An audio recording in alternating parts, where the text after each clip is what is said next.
Oke, Assalamualaikum warahmatullahi wabarakatuh. Waalaikumsalam. Waalaikumsalam warahmatullahi wabarakatuh. Oke, teman-teman udah siap yang mau presentasi? Kelompok satu dulu, hadir nggak? Lengkap nggak? Kelompok satu siapa? Cewek-cewek sih seingatku.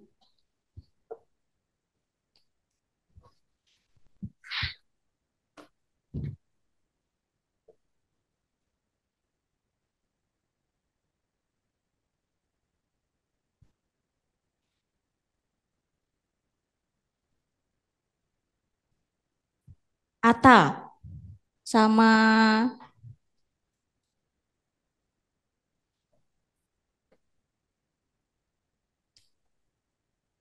Ata, Rivaldan sama Umu ya?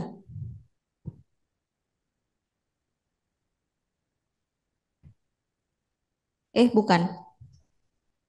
Afril, Ayu sama Tobias. Bener? Betul sama Umul Latifah tadi, Bu. Oh, Atau kamu kelompok satu ya? iya, Oke, siapa yang presentasi hari ini? Pakai yang share screen siapa? Saya Bu, Oke, monggo silakan dimulai. ya, saya buka PPT-nya dulu bentar. Apakah udah muncul? muncul. Oke. Oke semuanya, perkenalkan, nama saya Athaila Azril Abbas. Di sini saya mau presentasi tentang Victorian Style. Ini untuk anggota kelompok kami. Ada Mas Rivaldan, ada Mbak Umu, sama Mbak Bella. Kita mulai dari sejarah. Apa sih asal-usul Victorian Style itu? Victorian Style itu adalah salah satu gaya desain yang berkembang di era Ratu Victoria pada tahun 1837 sampai 1901 di Inggris. Dan era ini juga kebetulan muncul bersamaan dengan revolusi industri di Inggris yang membuat karya seni itu apa ya, diproduksi massal dan juga muncul banyak teknologi baru. Dan revolusi industri ini juga menyebabkan munculnya dua kelas sosial yang bertentangan, menyebabkan kesenjangan sosial antara kaum pekerja dan kaum borjuis. Bisa dilihat di gambar sebelah ini. Oke, untuk ciri-cirinya bisa dibaca oleh Mbak Umu ya.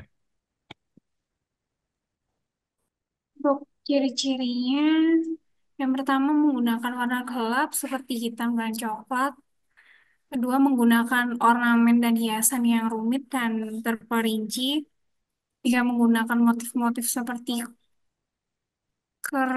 kerlikus, bunga, daun, dan ukiran. Yang keempat ada menggunakan border dekoratif yang dipadukan dengan tipografi yang rumit. Kelima, menggunakan tipografi flat face yang lebar dan hitam. Yang keenam, ilustrasi realis dan sentimental. Terus mengutamakan keindahan, simetri banyak digunakan dalam tata letak dan desain. Dan kemudian gaya desain Victoria hampir selalu memenuhi seluruh halaman dengan gambar dan jenis huruf. Seperti ini contohnya. Selanjutnya, Dan ini untuk beberapa contoh arsitektur dari Victorian Style. Di sebelah untuk yang pertama ada gedung Universitas Liverpool atau biasa disebut Red Brick University karena warna batanya yang merah ini. Dibangun oleh arsitek Alfred Waterhouse di tahun 1889. Dan pada tahun 2008 direnovasi dan dibuka kembali menjadi Victoria Gallery dan Museum. Dan sebelah kanan ini ada Istana Balmoral terletak di Skotlandia. Ini kastil ini dibangun untuk keluarga kerajaan, keluarga Ratu Victoria dan Pangeran Albert di tahun 1852. Permisi, Ya. bisa minta tolong suaranya lebih dikerasin biar lebih jelas juga. Oh Terima ya, kasih. halo, halo. Oke, dan di sini ada contoh ketiga yaitu Carson Mansion yang terletak di California. Rumah ini dibangun oleh arsitek Samuel dan Joseph Carter Newson di tahun 1886. Ini adalah rumah untuk pengusaha Amerika bernama William Carson. Dan di sebelah kanan ada Painted Ladies yang terletak di San Francisco. Rumah ini dibangun oleh arsitek Matthew Cavanagh pada tahun 1890 di Jalan Hayes and Steiner, San Francisco. Istilah dari postcard row atau Painted Ladies ini karena gedungnya yang warna-warni dan bersebelahan ini seperti kumpulan postcard gitu. Dan di sini ada beberapa contoh tokoh arsitek Victorian style juga. Ada Joseph Peter Newson yang lahir tahun 1858. Dia berkantor di California dan sempat menghabiskan 4 sampai 5 tahun di Philadelphia. Dia juga berasal dari Kanada namun pindah ke California. Ini yang buat gedung gedung ini Carson Mansion ini. Dan yang kedua ada Matthew Cavanagh, lahir di Inggris di tahun 1966, belajar desain produk. Dia belajar desain produk di South Bank University dan lulus di tahun 1988. Ini ada Alfred Waterhouse, lahir di Liverpool, Liverpool, Inggris, tanggal 19 Juli 1830. Alfred Waterhouse ini tadi yang buat, oh ya ini, yang membuat Radcliffe University tadi, yang dikenal dengan bata warna merahnya.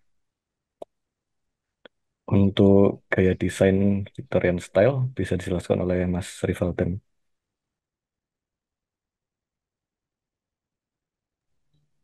Cek cek.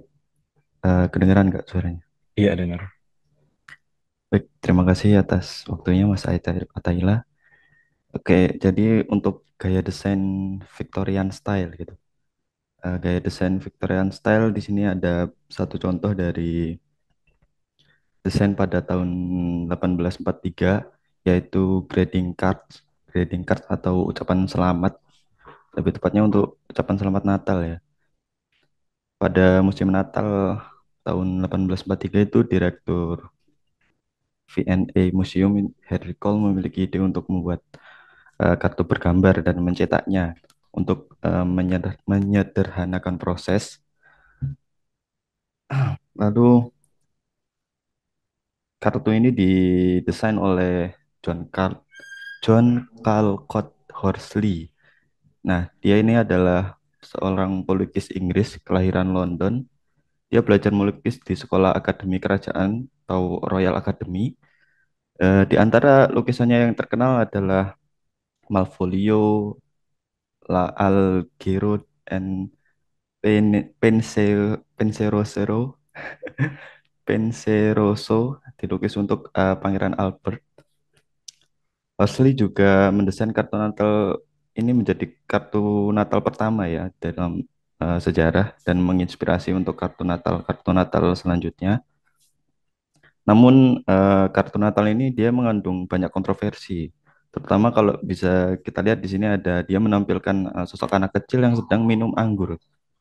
Selain itu, Horsley juga mendesain amplop prabayar yang dikenal sebagai amplop Horsley pada zaman sebelum adanya perangko ya. Baik, bisa lanjut ke desain kedua. Nah, lalu di sini ada majalah ST Nicholas Magazine. Ini adalah poster atau majalah apa ya? Cover buku pada majalah ST Nicholas Magazine. Ini adalah majalah anak-anak bulanan Amerika yang didirikan oleh Scribner pada tahun 1873. Dan karya ini juga didesain ada campur tangan dari Jesse Wilkins Smith. Dia adalah seorang desainer ilustrator Amerika pada zaman keemasan ilustrasi Amerika ya lebih tepatnya. Sebagai kontributor buku dan majalah selama akhir abad ke-19,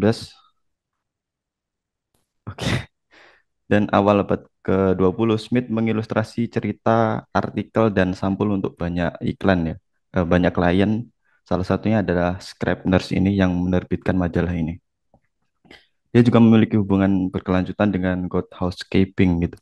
yang mencakup seni ilustrasi, terus membuat semua sampul pada tahun eh, 1917 hingga 1933.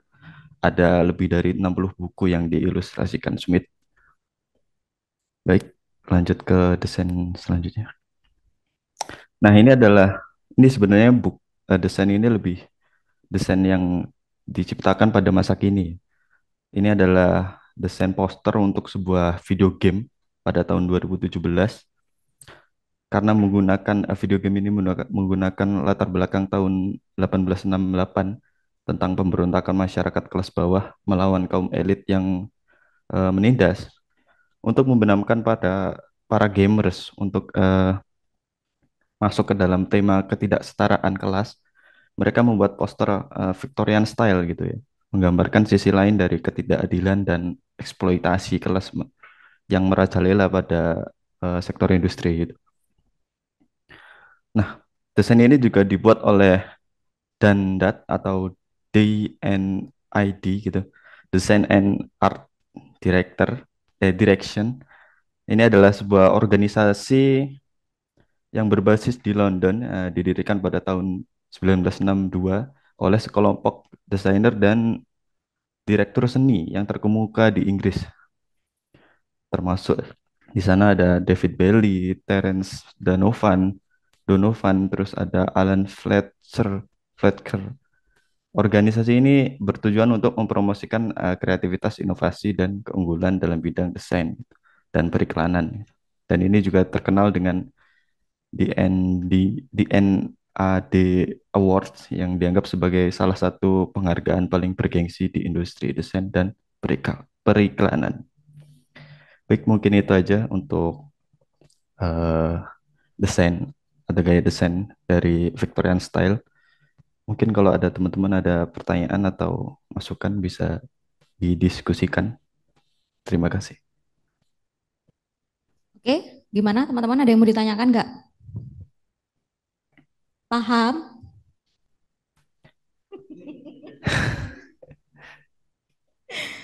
Oke, ini kelihatan kalau kita sekarang udah bahas gaya desain. Nah, jadi sangat beda banget sama kemarin yang gaya seni gitu ya. Cuman kalau dari sini stylenya itu kelihatan banget kalau Victorian itu contohnya seperti yang tadi emang. Kayak gitu. Awal-awal mula dan kebanyakan dipakai di percetakan di majalah emang. Kalau kita lihat gaya desainnya ya, selain arsitekturnya gitu. Oke, ayo ada yang mau bertanya nggak? Ibu punya 4 nih udah.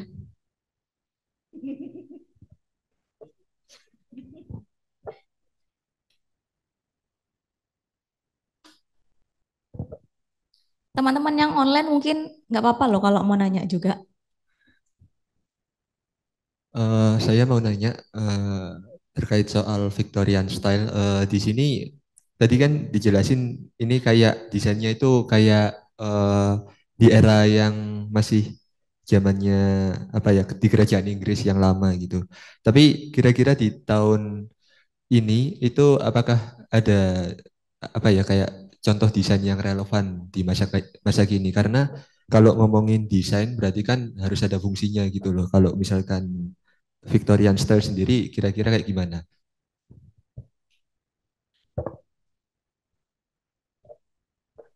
Oke, baik. Saya izin menjawab. Pengetahuan saya sih, Victorian style ini berkembang ke zaman sekarang dia banyak cabang ya. Salah satunya dia dikenal salah satunya itu vintage design gitu. Itu salah satu cabang dari Victorian style. Tentu dengan penyederhanaan tidak menggunakan ornamen-ornamen yang rumit. Nah, kalau untuk kayak semacam desain kan untuk menyampaikan informasi. Nah, ini masih relevan tentu saja. Seperti yang tadi sudah saya kasih contoh di desain ketiga itu adalah contoh dari kayak desain yang digunakan untuk mempromosikan sebuah game online gitu. Jadi sekian semoga bisa membantu menjawab. Terima kasih. Sama-sama.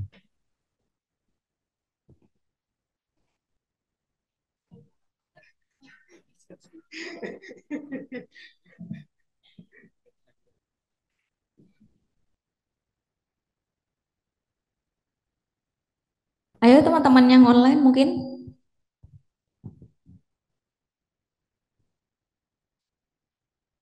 Tadi yang ditanyakan style era Victorian di masa kini gitu ya. Ayo, belas ini kayaknya.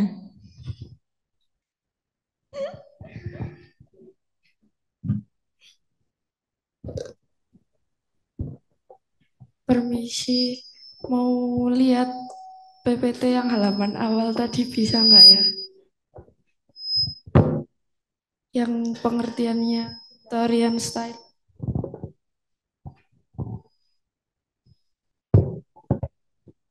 Sejarahnya atau apa, Mbak? Wes ya, aku yang nanya ya. Oke, yang pertama begini. Kalau kita lihat dari gaya desain, nah ini kan sudah tadi masuk di revolusi industri di mana teknologi sudah ada. Nah, kira-kira proses pembuatan atau penggunaan alat-alat yang digunakan ketika menciptakan suatu karya yang bergaya era Victorian itu seperti apa? Soalnya kalau kita lihat kan di sini masuk ke majalah, disebarkan, diperbanyak gitu. Kira-kira yang berhubungan sama teknologi atau ada manualnya itu seperti apa? Nggak dijelasin di sini tadi. Gimana?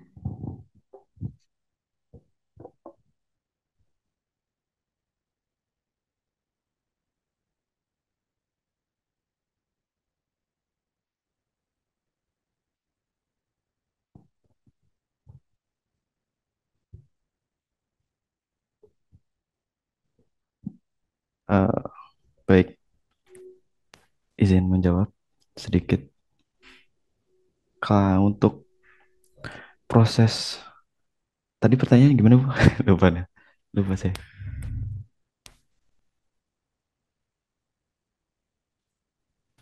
Halo Bu. Oke, tahu lagi ya. Jadi begini, kita lihat eh, eranya Victorian style ini kan sudah mulai masuk ke revolusi industri, di mana Iya. gaya desain ini banyak yang dibuat pertama kali sama seniman-senimannya terus diperbanyak gitu kan, pakai media yang ada. Nah, kira-kira penggunaan pembuatannya itu seperti apa? Ada tekniknya enggak? Dan gimana caranya mereka memperbanyak tersebut gitu loh, karya tersebut. Baik. Eh proses desain atau percetakan pada zaman itu berkembang pesat ya, terutama mesin-mesin cetak pada saat itu. Nah, proses pencetakan poster sendiri dia pada awalnya menggunakan ini pengukiran papan kayu yang kemudian diberi sebuah warna gitu pada penyangga kertas, kemudian dicetak menggunakan mesin cetak lama namanya apa? Palikrom. Ini pada era Rucon atau Jean Alexis Rucon ya. Sebenarnya ini adalah termasuk salah satu Victorian desain apa? Jenis desain Victorian style. Cuman tidak saya masukkan. Ini dia juga adalah salah satu tokoh percetakan gitu yang menginisiasi untuk penggunaan poster-poster cetak. Jadi dia cetaknya pakai itu tadi Bu, pakai sebelumnya kayu yang diukir eh, atau apa gitu ya. Oke, Kemudian berarti digunakan. media utamanya itu pakai kayu yang sudah kita desain gitu ya, Iya, dalam bentuk dicukil gitu ukiran, tah. dicukil ya. Oh, jadi kayak sablon gitu ya, gampangnya ya. Iya, kayak stempel gitu lah, Bu, stempel gitu. Kayak di stempel gitu kan. Jadi kita Iya, ngukirnya itu di kayu, setelah itu distempelkan gitu kan ke kertas gitu langsung. benar. Terus memperbanyaknya kayak di fotokopi gitu ah. Untuk memperbanyaknya Sudah ada komputer belum di tahun sekian? komputer 1800-an. Belum ada ya? Belum. belum Oke. ya. Itu berarti kan yang masih menjadi misteri. Mereka itu memperbanyaknya gimana. Terus kalau lihat dari karya-karyanya selalu presisi, nggak ada yang miring gitu kan. Seolah-olah benar-benar dibuat pakai komputer gitu loh. Nah, itu yang sebenarnya menjadi ganjalan gitu loh. Kok kalian gak ada yang nanya sih?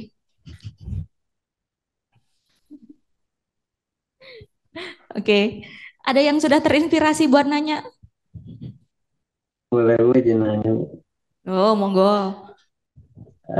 Tadi kan sempat disampaikan bahwa gaya desain ini muncul di masa perjuangan yang berjuang melawan apa namanya tadi? Ya, era revolusi lah ya. Nah, itu eh, mengenai peran penting dalam visualnya itu gimana? Maksudnya berperan dalam revolusi itu tuh di mana sehingga dia kayak satu bagian dari revolusi industri itu. Boleh.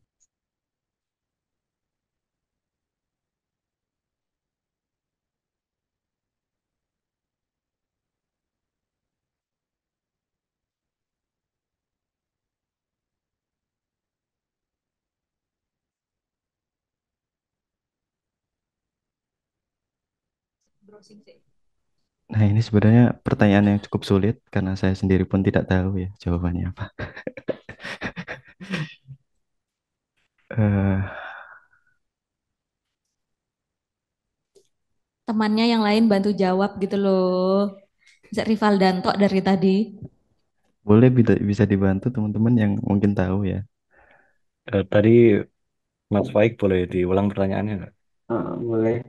Jadi Victorian style ini kan muncul di era revolusi industri, di mana itu terjadi yang tadi disebutkan kaum pekerja melawan kaum berjuis ya. Ini ada di halaman sejarah ini.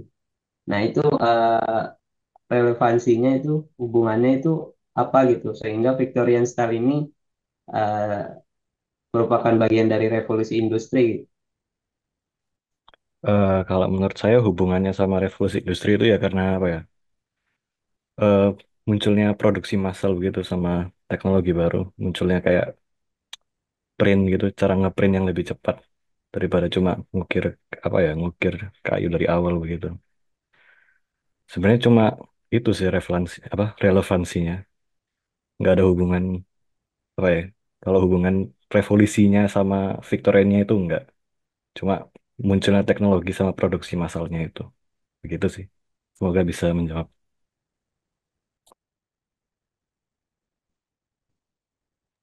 Kalau kayak di penggunaan untuk poster-poster demo gitu nggak ada ya? Bagaimana? Eh, Harusnya sih ada ya, cuma saya belum nyari. Jujur Oke, sekali. baik. Kalau poster demo jarang ditemui ya. Yang saya temui sering kebanyakan itu poster-poster iklan, terutama Jadi Victorian style ini rata-rata digunakan oleh kaum berjuis buat ke yang apa ya propaganda buat pekerjaannya gitu. Gimana ya? eh, mungkin bisa bisa bisa jadi karena kalau yang saya temui pada saat riset kemarin kebanyakan desain-desain itu lebih ke arah iklan-iklan gitu, semacam iklan, poster-poster iklan gitu. Semoga menjawab ya. Kalau untuk revolusi gitu nggak ada atau Oke, baik, terima kasih. sama-sama. Oke, ada lagi? Coba ke contoh yang karya desainnya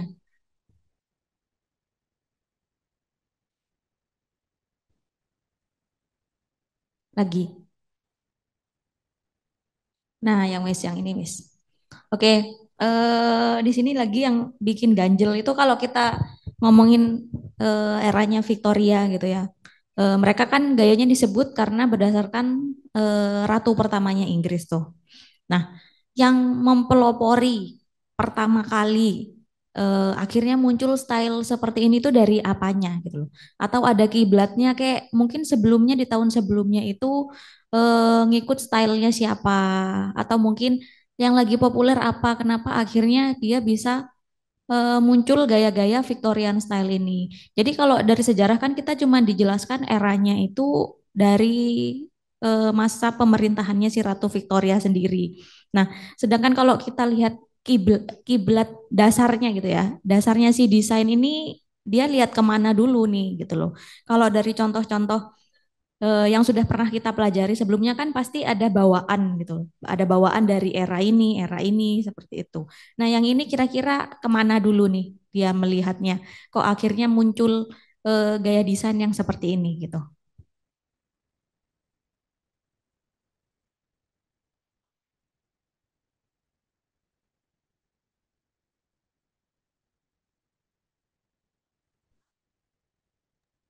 Misi, menurut saya apa ya terinspirasinya kebanyakan dari era Rokoko sama Gotik sih, karena kalau Rokoko itu kan apa ya sama-sama terlihat rame gitu seni pada zaman Rokoko. Di Victoria ini juga bisa dilihat desainnya juga rame begitu, Bu. Ini gaya desain ya, bukan seni loh ya. Oh iya, maksudnya mirip rame begitu Oke, isinya. ramenya gitu ya, mirip masih mirip lah gitu. Apa yang mempelopori gaya desain pertama kali itu apa? Selain kan ini yang kalian bahas pertama ada Victoria gitu loh. Boleh bantu jawab, Bu? Oh, Ini saya boleh. dari pendapat opini aja ya dari karya-karyanya. Ini kan saya lihat kayaknya bentuk-bentuk penyebaran paham-paham gitu ya, kayak kapitalis apa. Jadi kayaknya mungkin lebih ke pihak pemerintah tuh pingin rakyatnya gimana gitu, makanya dipelopori oleh Ratu Inggris tadi ya, buat nyampain, buat ngatur rakyatnya gitu dengan media poster-poster tadi mungkin. Mungkin gitu sih, Bu. Nah, Oke, lebih ke politik gitu ya berarti ya, betul sih, Bu. yang membawa gitu. Oke, ya. Mungkin kelompoknya mau jawab lagi? Mungkin iya bisa jadi. Soalnya gaya desain Victorian ini pada awalnya memang dari keluarga kerajaan gitu, lingkungan lingkungan kerajaan lah. Intinya pejabat-pejabat atau bangsawan-bangsawan pada masa itu gitu. Kemudian mulai menyebar, menyebar dan menyebar gitu. Jadi mungkin bisa jadi ada seperti yang Mas Faik katakan tadi gitu. Ada hubungannya juga. Udah, Oke, itu aja. seperti itu ya, beneran ya.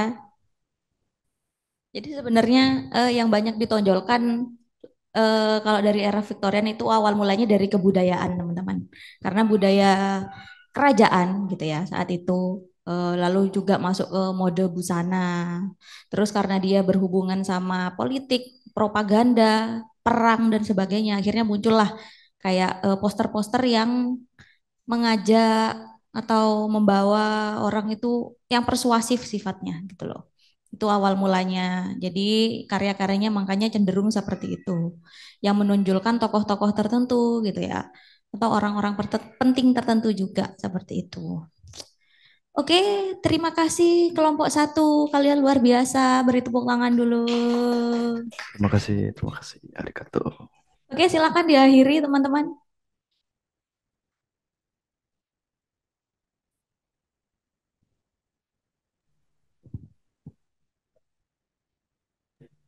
Baik, terima kasih buat teman-teman kami dari kelompok satu. Semangat. Sudah, terima kasih Bu. Ya, terima kasih, Sama-sama. Bu.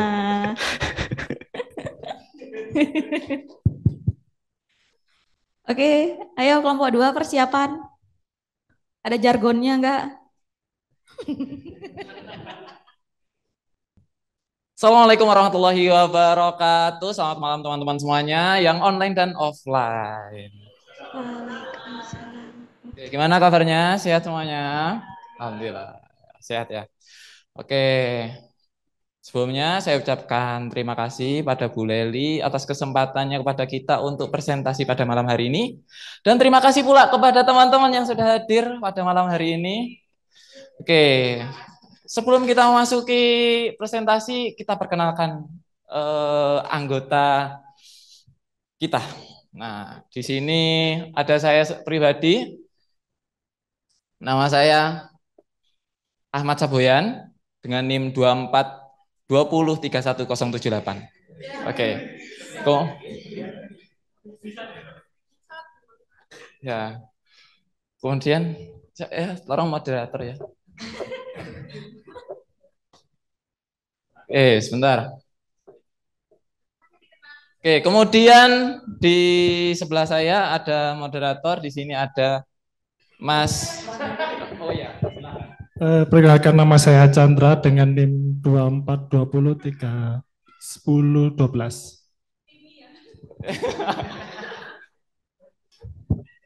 Perkenalkan, nama saya Dian, NIM 2420314040. Kemudian ada satu lagi yang tertinggal, lagi AFK, sedang sakit, namanya Mas Brian. Nah, di sini saya ada Power Ranger, ada ini lagi di Gunung Bromo, ini ada Sound sama Minion. Oke, lanjut Mas. Teman-teman mungkin pernah lihat desain seperti ini ya. Nah, di sini ada handicream, ada minuman, ada perhiasan juga. Ya.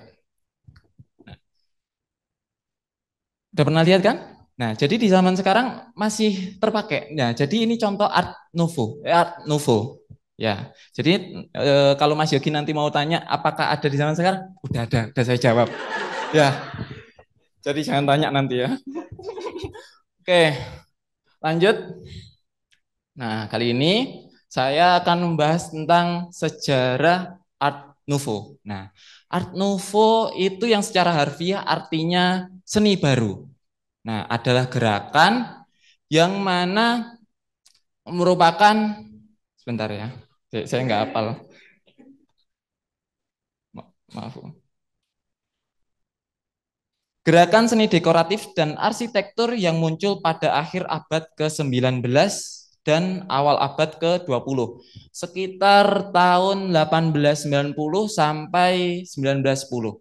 Nah, gerakan ini muncul karena sebagai tanggapan atas perubahan drastis yang dibawa oleh revolusi industri dan berkembang di berbagai kota besar di Eropa dan Amerika Serikat. Nah, jadi pada tahun tersebut itu sedang berkembang revolusi industri 1.0 ya.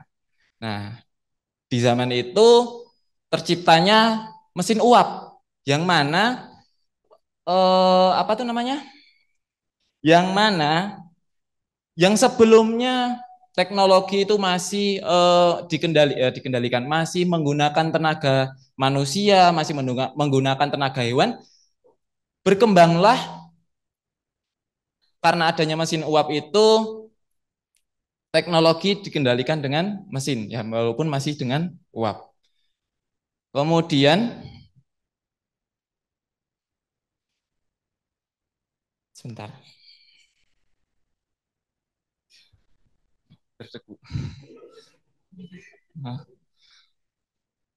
Nah, gerakan ini hadir sebagai tanggapan tadi, nah, revolusi industri. Kemudian Art Nouveau tidak hanya mempengaruhi seni rupa saja, bukan hanya seni rupa, melainkan juga mencakup arsitektur, desain interior, perhiasan, tekstil, furnitur, dan seni grafis. Salah satunya poster-poster. Nah, kemudian perkembangan Art Nouveau. Oke, lanjut Mas.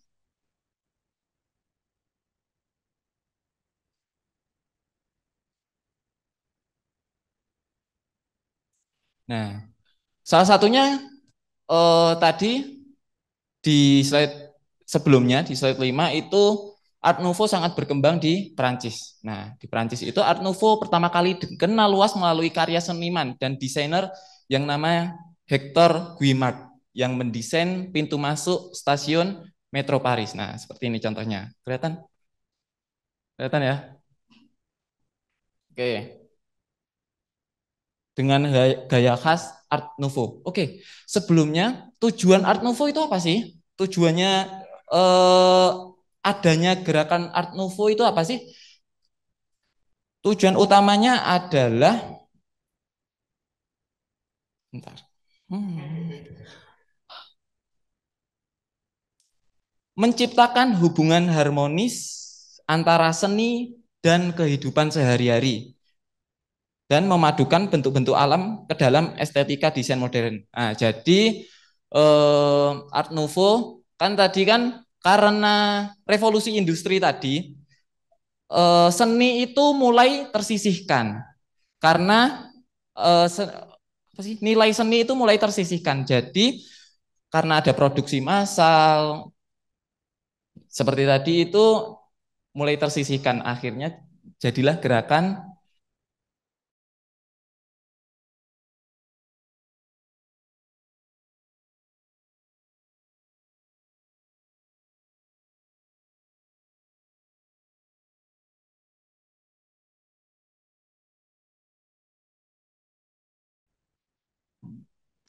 Oke, Prancis juga menjadi pusat dari salah satu pelopor utama gerakan ini, Alphonse Mucha, seorang desainer poster dan grafis yang karyanya dikenal dengan representasi feminin, motif bunga dan garis halus yang berliku. Mucha menjadi salah satu ikon utama Art Nouveau di Prancis. Nah, jadi khasnya Art Nouveau itu lebih ke alam.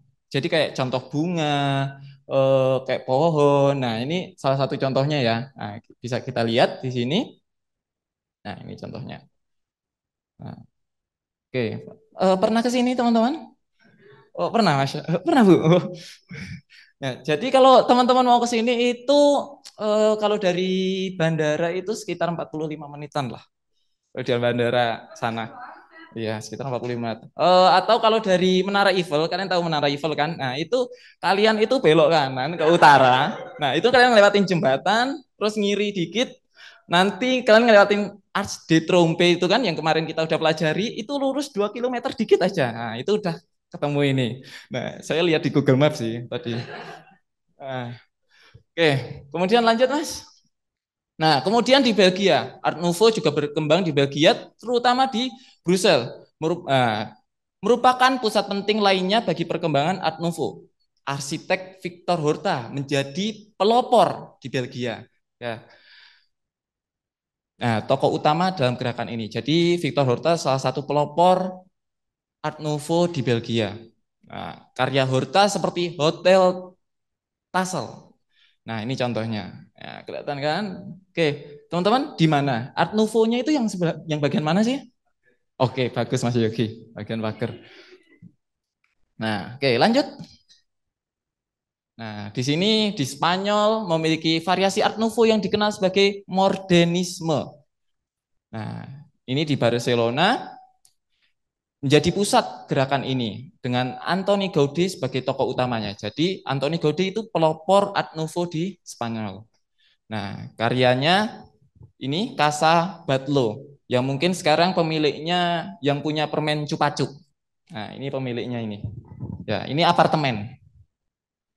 Nah, kemudian di Jerman Art Nouveau dikenal sebagai Jugendstil, dinamai dari majalah seni Die Jugend yang mendukung gerakan seni ini. Jugendstil menekankan pada dekorasi yang sangat ornamentatif dengan fokus pada motif floral dan garis-garis dinamis.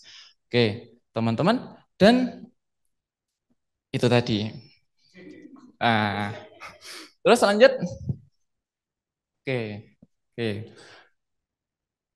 Art Nouveau dikenal karena apa sih? Nah, oke, kali ini akan dijelaskan oleh teman saya yang sebelah sini, Kak Dian.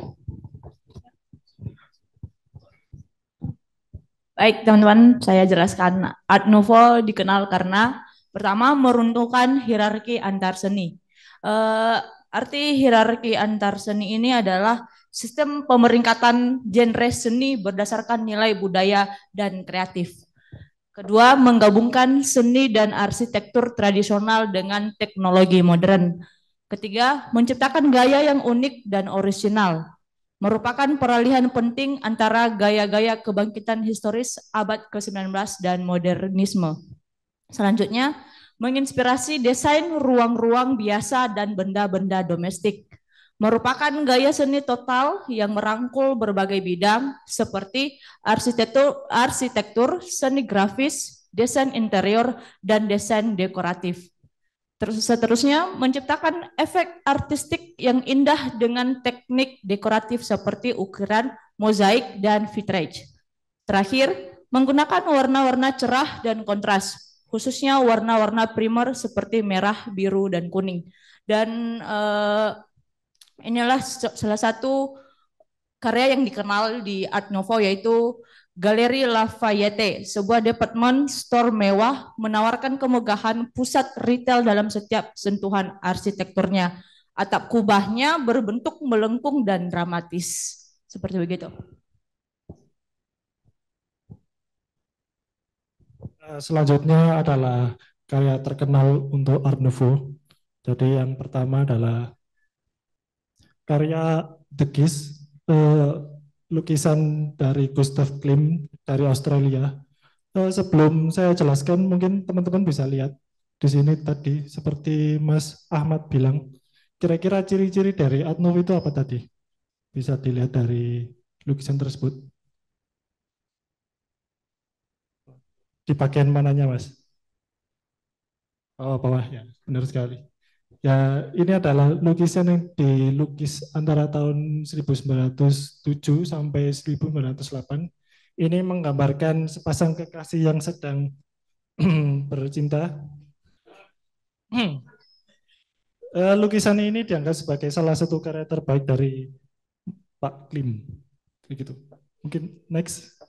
Dan ini adalah karya arsitektur dari Bapak Antoni Gaudi dari Spanyol yang dinamakan Sagrada Familia.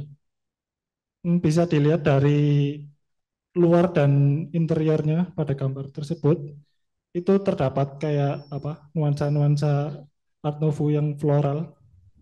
Itu gereja ini merupakan apa ya, gereja termegah karya Antoni Gaudi yang dikerjakan lebih dari 4 dekade. Masih belum selesai nggak kematiannya pada tahun 1926.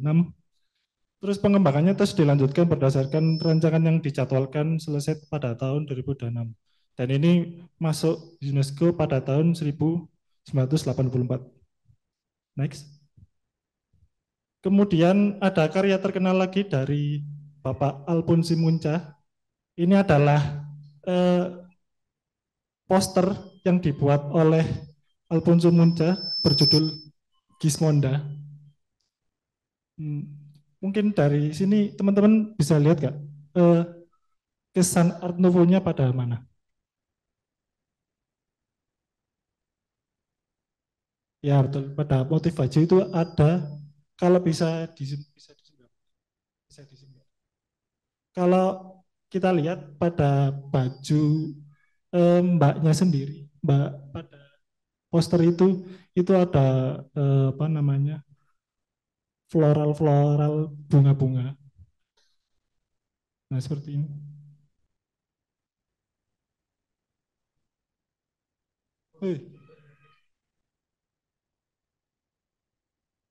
Dan ini adalah poster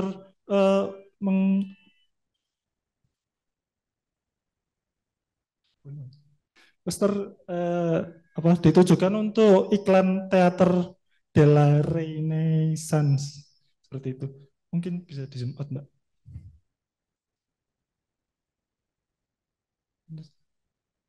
Nah, poster indah yang dibuat oleh seniman terkenal Alfonsi Mucha pada tahun 1894. Karya ini dianggap sebagai contoh utama gerakan Art Nouveau. Poster yang berukuran 206 kali 74 cm dirancang sebagai iklan dan disimpan dalam koleksi pribadi. Next. Dan ini adalah karya selanjutnya, karya terkenal selanjutnya dari Pak Emil Gele. Namanya sendiri adalah Celebration of Spring. Kira-kira teman-teman, kira-kira ini karya seperti apa, Kak? Lampu bukan sih? Ya benar, ini adalah desain lampu. Jadi ini adalah salah satu karya terkenal Pak Emile Gale, seorang seniman kaca Prancis yang sangat berpengaruh pada gerakan Art Nouveau. Karya ini mencerminkan kecintaan Gale terhadap alam sehingga dekorasi yang penuh dengan motif-motif bunga dan tumbuhan. Gele dikenal dengan teknik inovatifnya dalam keramik dan kaca, serta penggunaan warna-warna alami yang mempesona. Itu.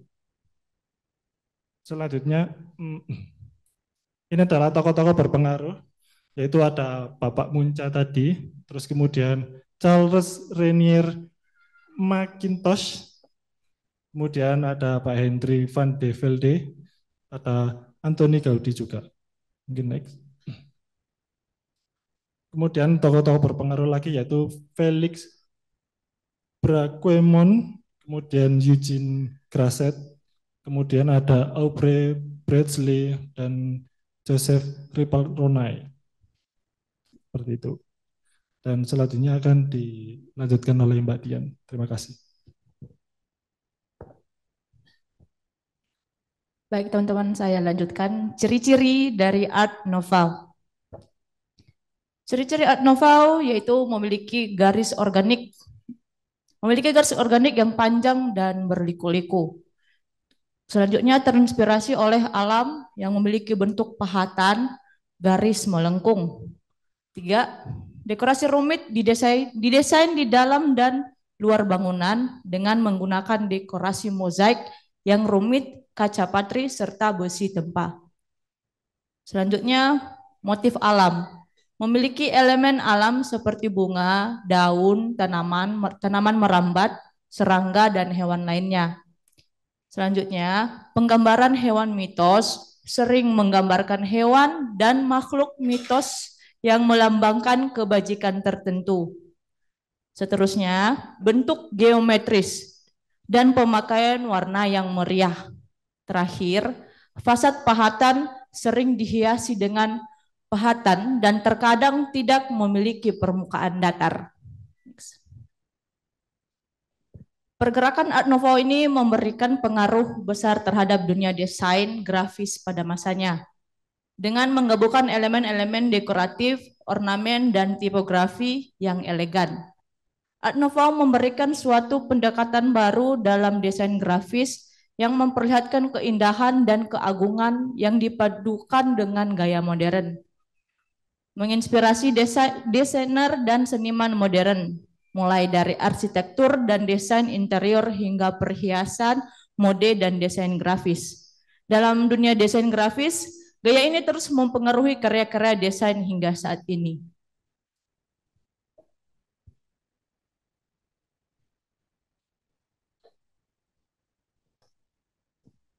Oke. Pertanyaan. Oke, ada pertanyaan, teman-teman?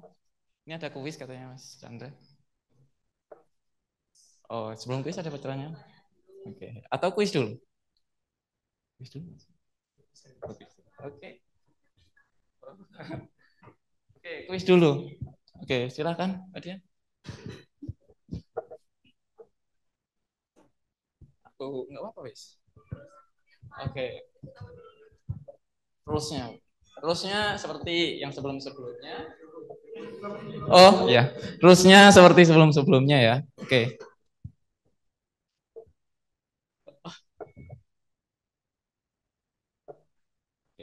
Nah, di sini ada dua pertanyaan untuk yang offline dan 2 pertanyaan yang online. Jadi yang online jangan tidur. Oke, lengah dikit dipilih loh ya. Oke, lanjut kuisnya. Oh, siapa dulu? Mas Zulkifli. Yang bisa jawab mana yang nggak bisa jawab? Oke, kalau bisa jawab lanjut. Jangan. Banyak loh. Oke.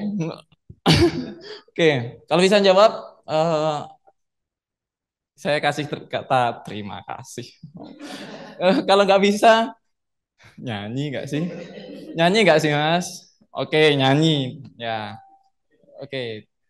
Kemudian nanti silahkan dilempar ke temennya.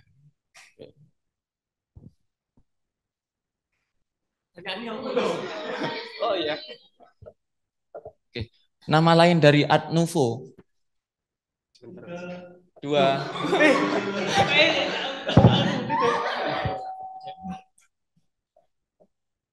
Satu, dua, tiga. Oke, silakan.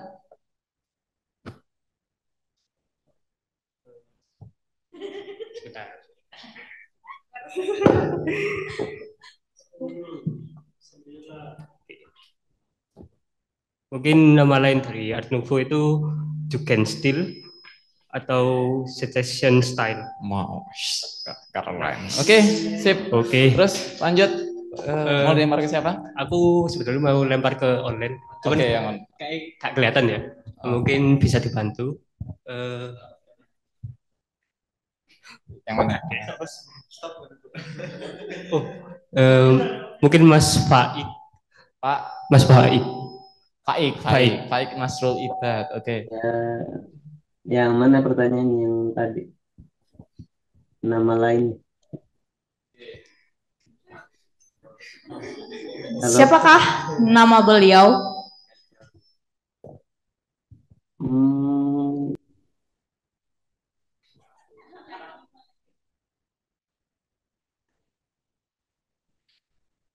Yang Alphonse apa itu tadi bukan sih?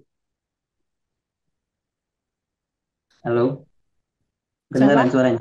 Oh, saya ingat depannya doang sih yang Alphonse. Tahu belakangnya. Dia seniman apa?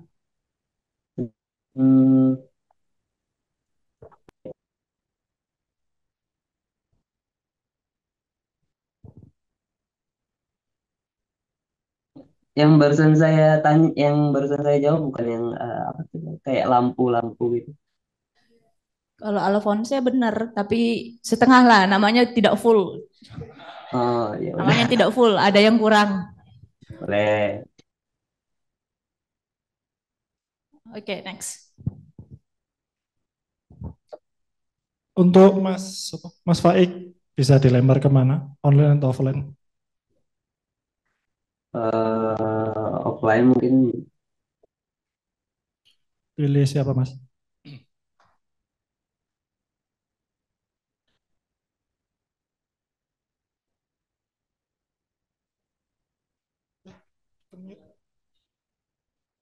Mas aja di-mute Mas. Jangan di-mute Mas. Oh, yang jaket putih mungkin itu yang ujung.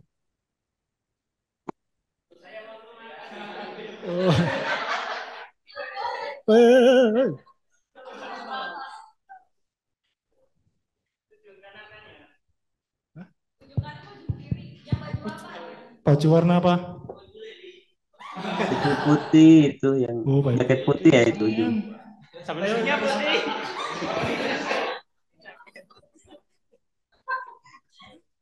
Ayo. Selanjutnya pertanyaan adalah Art Nouveau merupakan gerakan seni dan desain yang muncul pada akhir abad akhir abad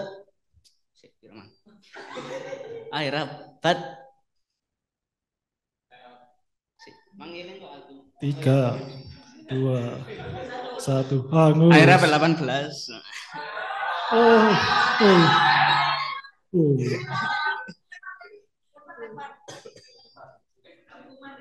Loh, lem. Online offline Oke. Sam. Mungkin di akhir abad 19. 20. Apakah benar? 19. Kita cek. Ya, yeay. Oh, nanti. Kurang Masih satu ada. lagi pertanyaan. Bisa dilempar kemana Mas? Ke online. Aduh, nggak kelihatan Mas. Nomornya dari mana? Nomor 5 itu Mas. Nomor 5 dari Ya. dari atas atau dari bawah? Dari atas. Mulai dari Bu Leli ya. 1, 2, 3, 4, 5. Mbak Bella Amelia Rahmaningrum. Halo Mbak. Iya.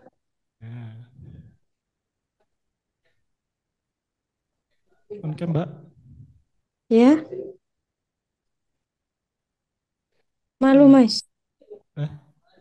Malu. Kalau pertanyaan selanjutnya aja langsung. Untuk Mbak Bella, Ya. di mana Art Nouveau pertama kali dikenal luas melalui karya seniman dan desainer Hekto Guimard. Gimana? Pelan-pelan, Mas. Eh, bisa dibaca kok, Mbak. Oh iya, iya. Di mana Art Nouveau pertama kali dikenal luas melalui karya seniman dan desainer Hector Guimard. Halo, Gak tahu, Mas.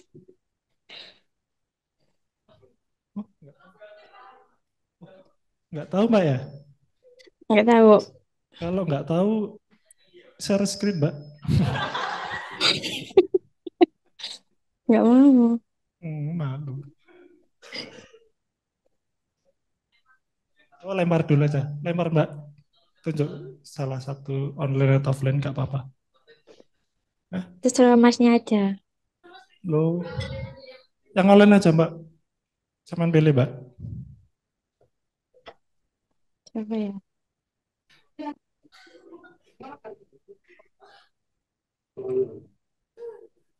Hmm, siapa ya? Mas Supriyanto. Lo Mas Supri.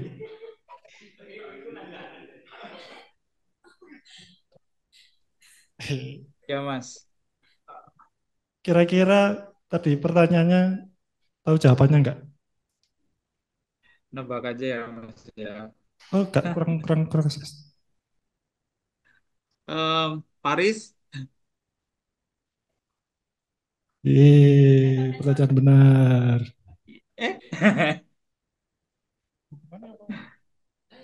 Nyanyi. Mbak Bella nanti nyanyi Mbak ya? Iya, duet sama Mas. Oh, masih kamar Iya, mandi. iya.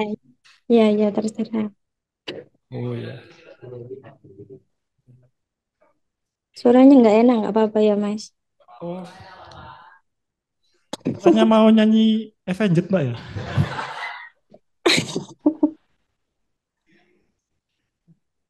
Yang gampang aja ya, Mas. Ya, Kak, yang gampang aja. Monggo Mbak bernyanyi. Lagu apa? Oh. Lagu apa? Ya itu tadi Mbak, Avenged Mbak. Nggak bisa. Nggak bisa. Oh, karaoke. Apa? Terus Mbaknya wis pilih apa lagunya? Indo. Oh, lagu Imo. Indo, lagu Indo tak. Boleh. 3, 2, 1. Mas. Kak isu aku, Mas. Aku apa ya? Pilihin Mas, Kak isu aku.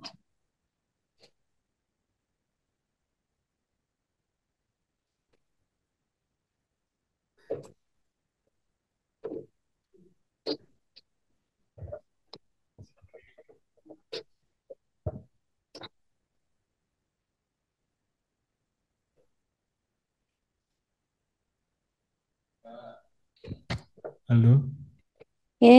Pilih aja Mas, aku nggak tahu. Oh, aku pilih Avenged tadi, Mbak. Gak Mbaknya bisa. gak mau. Indo aja.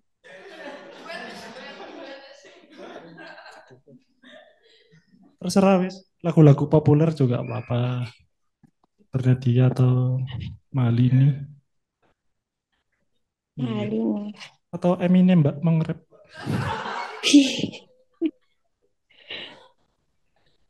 Request Suicide Nah, itu Squad. Mas Rival dan mau request katanya. Request apa Mas? Metalcore Suicide Squad. Wih. Gak bisa, gak bisa.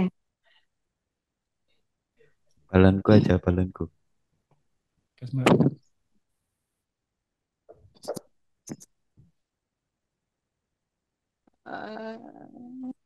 Gak bisa aku.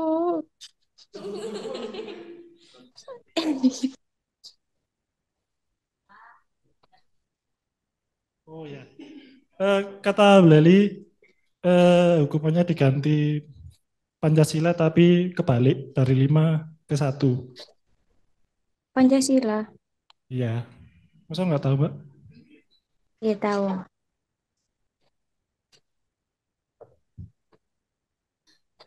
Nyanyi ya, Mas. Katanya nggak bisa nyanyi. Bisa.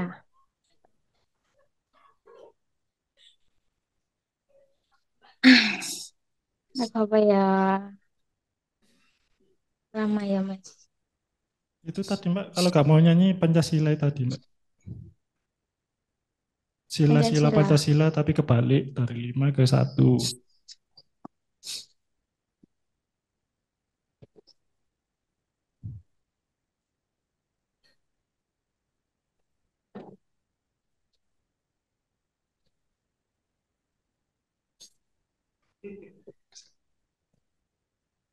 Gimana, Bu?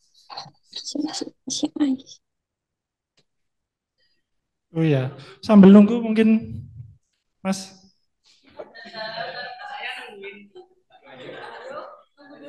Kata Bu Leli tadinya lagu Nela Karisma tadi. Ke depan. Hah? Oh.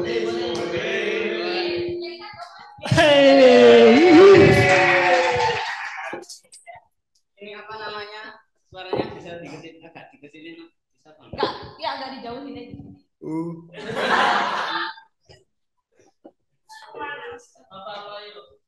Only to take ticket for 8. Wota sejati, guys. Liriknya Oi. Wota.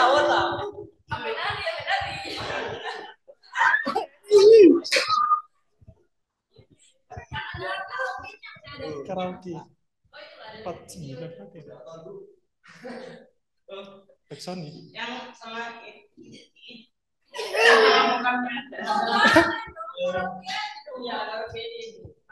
Ini yang mana Meli?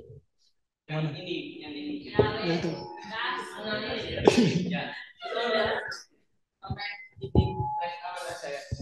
Oke.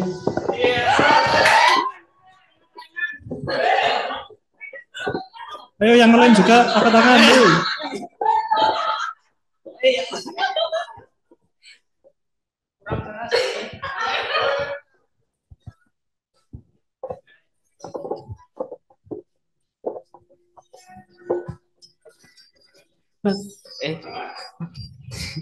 Ke laut di musim dingin, turun dari lampis yang kosong di tengah udara yang dingin. Kopi kaleng di vending mesin, ku masukkan dalam saku, menggandeng tangan dan menghangatkan dunia tanpa siapapun. Kamu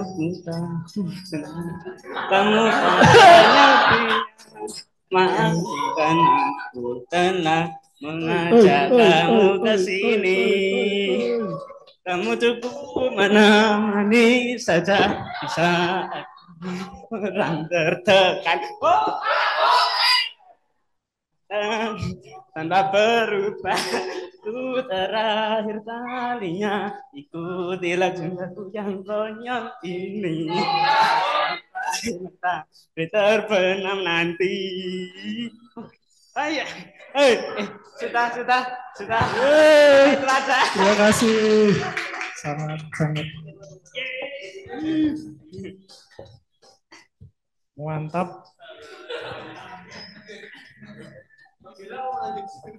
Oh ya Mbak Bella. Iya ya Mas. Lagu Karma aja ya. Lagunya siapa Mbak? Karma Coklat. Lagunya Karma Coklat. Karaoke atau nyanyi biasa aja. Karaoke aja wis Mas. Sekian lama kita bersama, ternyata kau juga sama. Malu saja kau kira ku percaya semua segala tipu daya. Oh, percuma.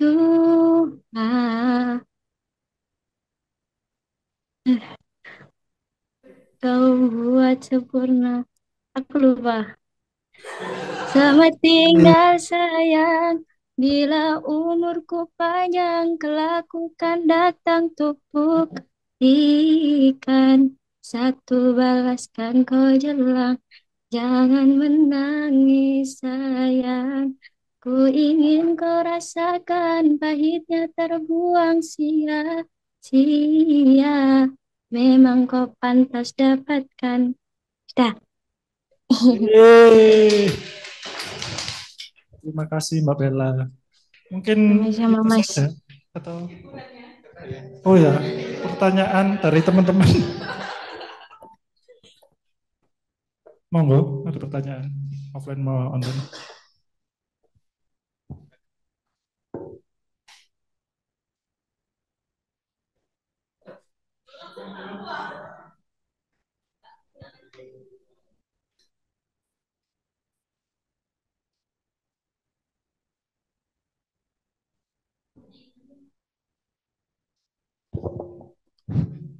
Oke, silahkan. Mungkin ada yang tanya yang online atau yang offline mungkin. Mbak Bella lagi mungkin mau tanya. Garangan mana yang menyakitimu, Mbak?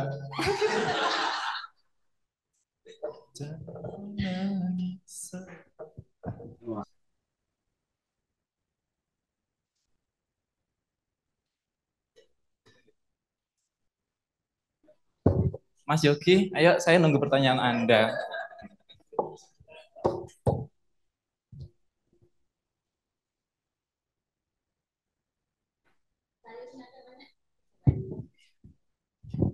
Saya mau nanya. Nyanyi nanti. Kak nyanyi kak ini. Jadi saya mau bertanya, kan Art Nouveau ini memiliki beberapa karakteristik, salah satunya bersifat feminin. Ya begitu, betul? Nah, apakah dalam karya Nouveau ini bisa memasukkan karakter atau manusia yang laki-laki?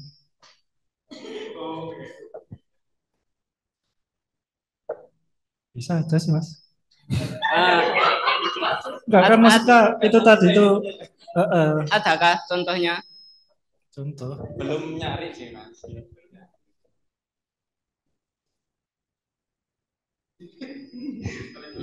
Mungkin tadi itu yang dijelaskan mungkin yang populer Mas ya. Oh, jadi begitu. Berarti kalau yang gambar laki-laki itu nggak populer ya? Bisa jadi gitu Mas. Oh, gitu. Ya, itu. Oke, terima kasih. Terima kasih. Ada aja gitu ya pertanyaannya. Oke. Ini kan tadi kebanyakan bahas seninya. Nah, desainnya itu jarang kalian bahas kan. Nah, kalau sebagai desain nih, desain kan itu sebagai problem solving. Nah, kira-kira apa yang mau diselesaikan sama Art Nouveau ini kalau kita ngomongin desain? Apa yang mau dipecahkan? Masalah apa?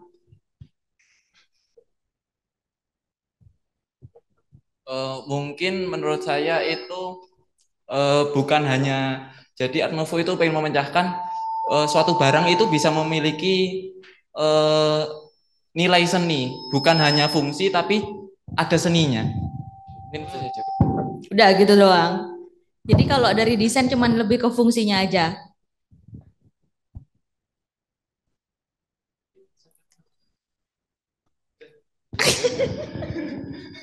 Contohnya yang tadi kalian yang desainnya apa namanya? Gate. Gate itu loh. Fungsinya gate itu apa sih? Pintu masuk. Ya, pintu masuk kan fungsinya. Nah, kan tadi ngomongin lebih ke seninya gitu kan. Coba kira-kira kalau dilihat kayak gitu mengganggu nggak dari segi fungsi desainnya?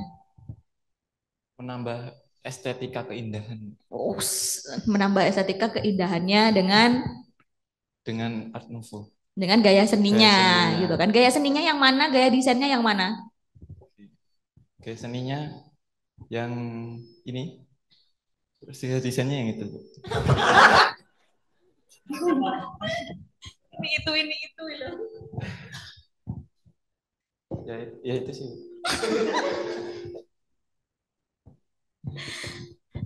Oke, kita sekarang ngomongin gaya desain. Fungsinya gate untuk apa? Masuk. Oke, pintu masuk gitu kan. Kira-kira untuk pintu masuk yang lebih oke itu yang seperti apa? Harus seperti apa gitu? Lebar. Lebar. Oke, itu lebar nggak? Lebar. Terus apa lagi? Apanya menonjol? Apa sih?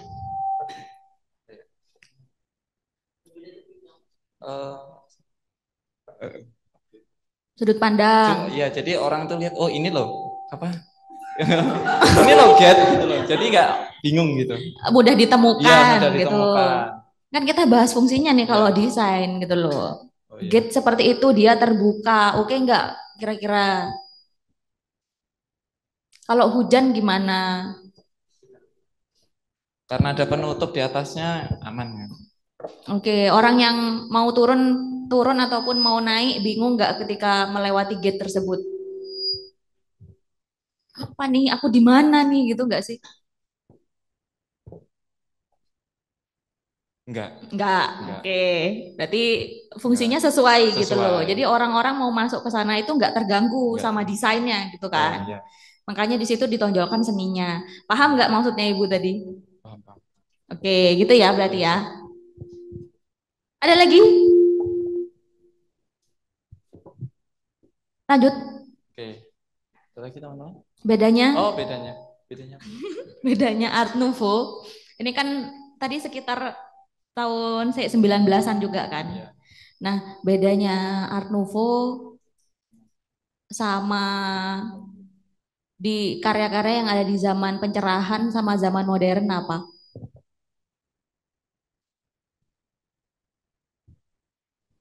Bedanya itu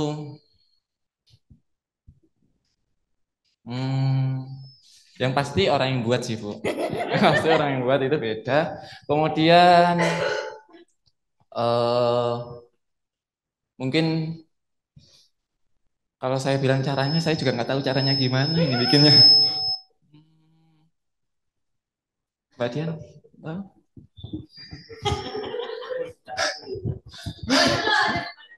Oke, terima kasih Mas Yogi.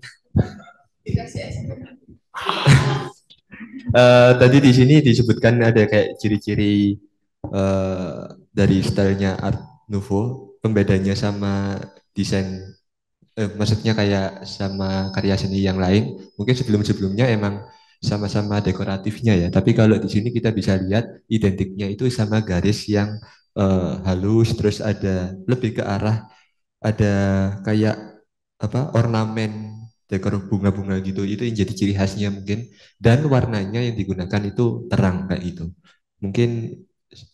Itu yang bisa saya jawab. Terima kasih. Terima kasih Mas Yogi atas.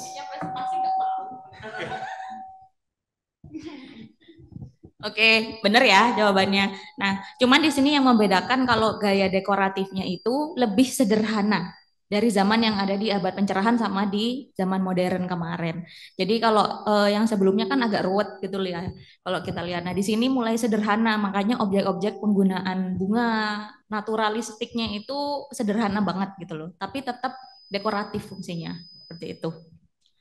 Oke, last but not least. Contoh karya, gak usah karya wes, seniman yang kalian tahu yang relevan dia itu masih pakai gaya Art Nouveau di masa kini. Sempat browsing nggak kalian? Seniman-seniman masa kini yang masih banyak memakai gaya Art Nouveau. Kayak contohnya punya ibu kemarin di seni modern yang pakai surrealis yang emas-emas kelahiran 90 itu loh. Nah, itu kan dia pakai gaya surrealis dari abad 19-20 gitu loh. Kira-kira yang masih pakai Art Nouveau masa kini ada nggak? Ada Bu, nggak terkenal tapi orangnya. Siapa? Ini Mas Chandra ini.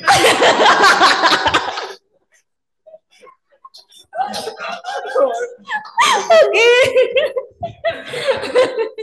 Ternyata Mas Chandra meneruskan ya ini ya.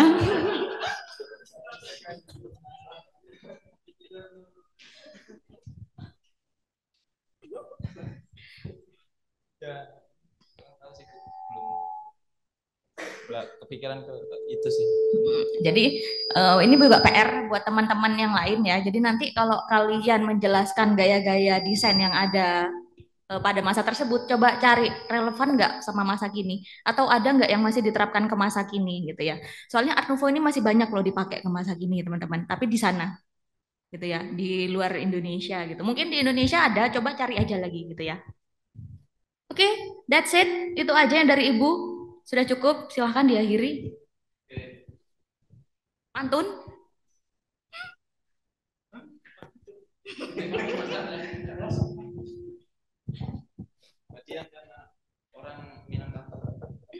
Salah. Demikian presentasi kelompok kami dan kami minta maaf kalau kami banyak kurang dalam persiapan presentasi ini dan terima kasih untuk teman-teman dan juga Bu Leli yang mau berdiskusi bersama. Dan juga kami minta maaf kami kurang personel satu lagi tapi sedang tipes. Sekian dari kami ucapkan terima kasih. Terima kasih. Terima kasih.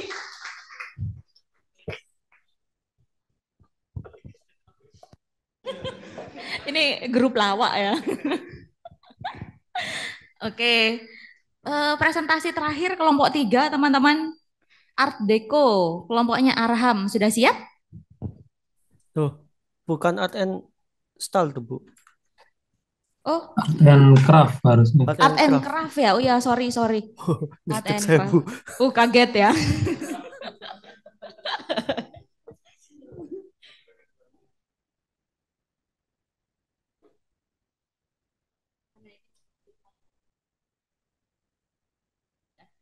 Silahkan bisa share screen teman-teman. Baik Bu, sebentar ya. Oke. Sudah terlihat belum? Udah. Bisa di full screen nggak sih? Oh iya benar-benar.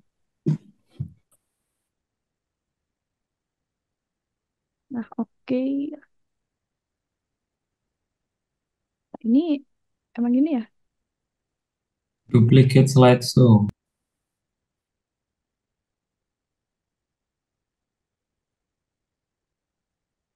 Oke. Sudah.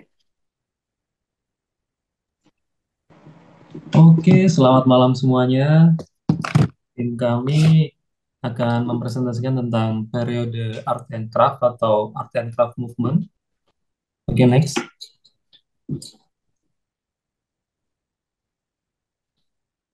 Oke, berikut sejarah dari art and craft movement. Jadi, art and craft movement ini muncul pada akhir abad 19 juga, bersamaan hampir sama dengan yang Victoria tadi untuk zamannya. Jadi masih ada revolusi industri saat itu. Dan ini diinisiasi oleh John Ruskin dan William Morris. Jadi John Ruskin dan William Morris ini orang yang mengkritisi tentang setelah adanya revolusi industri, jadi kan karya seni ini diproduksi secara massal dan bisa dijual dengan harga yang relatif terjangkau. Nah, salah satu efek buruknya saat itu adalah mengurangi kualitas estetika dan nilai seni dari produk tersebut. Kenapa hal itu terjadi? Karena mayoritas saat itu banyak pengrajin tangan yang beralih profesi menjadi pekerja pabrik saat itu. Dari situ muncul beberapa permasalahan di revolusi industri tadi, dan si John Ruskin dan William Morris ini karena orang-orangnya berpaham sosialis, jadi mereka membuat suatu ide untuk mengembalikan kejayaan dari masa-masa sebelumnya, yaitu seni kerajinan tangannya yang ditonjolkan untuk produk-produk sehari-hari. Oke, next.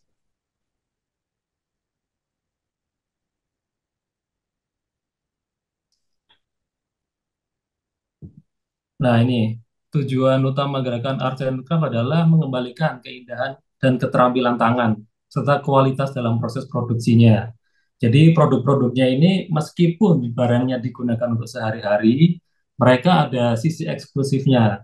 Jadi tidak sekedar sama dan kualitasnya menurun seperti yang lainnya daripada barang-barang massal yang diproduksi saat itu dalam perkembangan revolusi industri.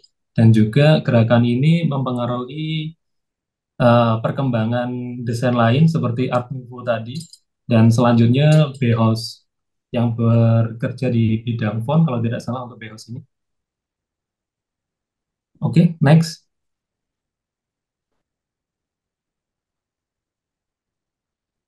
Nah, ini ciri-ciri dari Art and Craft menonjolkan keterampilan tangan, memiliki sentuhan pribadi dari tiap karya seninya, dari senimannya yang membuat seperti itu, terus menggunakan material alami seperti kayu, logam, tekstil, memiliki desain fungsional seperti contoh di samping itu, yang di atas adalah rak ya, jadi karpet, yang di bawah itu meja atau lemari. Selanjutnya memiliki ornamen natural, jadi seperti dilihat dari gambar samping itu, motif-motifnya mengambil contoh yang ada di kehidupan nyata, seperti daun, terus bunga, seperti itu. Warna-warna yang digunakan juga warna-warna natural dan keterhubungan dengan alam.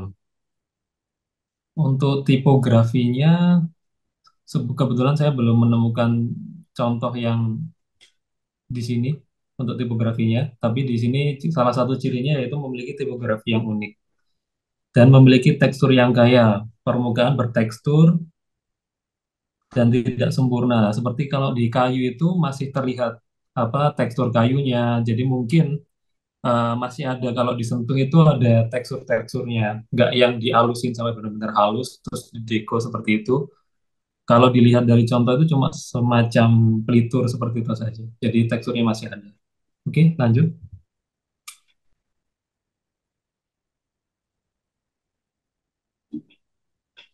Nah, ini contoh penerapannya dalam kehidupan sehari-hari pada saat itu, dan saat ini juga sebenarnya masih ada sih. Nah, untuk furnitur di meja, kursi, dan lemari. Jadi dia mengambil penerapannya di ornamen-ornamen, kayak ada ukiran, terus hiasan, seperti itu. Di bidang tekstil, motif-motifnya tadi, terus juga bahan yang digunakan, memakai bahan yang alami dari wool, seperti itu. Terus untuk keramik, ukiran dan gambar lukisannya. Kemasan produk dengan desain sederhana, model warna alami, serta perhiasan. Dan kalau saya lihat ini ada semacam cover lampu ya, yang hiasan lampu yang di atas itu.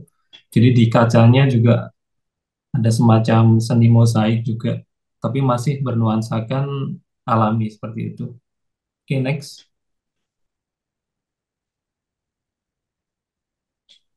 Nah, pengaruh pergerakan art and craft ini merupakan, saya ulang lagi, penghargaan terhadap kerajinan tangan, menggunakan teknik tradisional dan keterampilan manual, serta mengedepankan estetika dalam produk.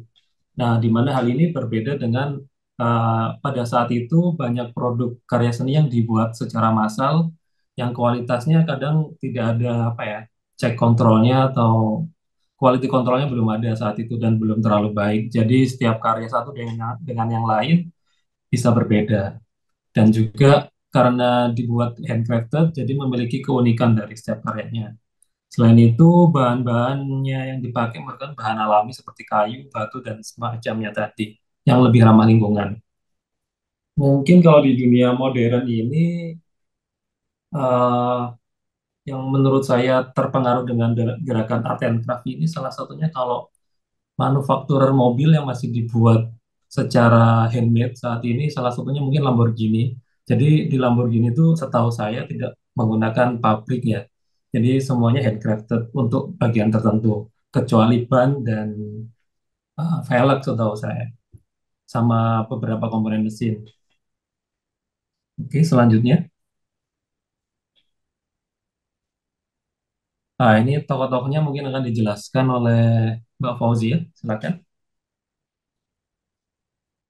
Oke, selanjutnya saya akan menjelaskan tentang beberapa tokoh yang berpengaruh pada periode Art and Craft Style. Yang pertama di sini ada John Ruskin. Tadi sudah sempat dijelaskan sedikit ya sama Mas Han di depan, bahwa John Ruskin ini merupakan salah seorang seniman yang mempelopori Art and Craft bersama William Morris.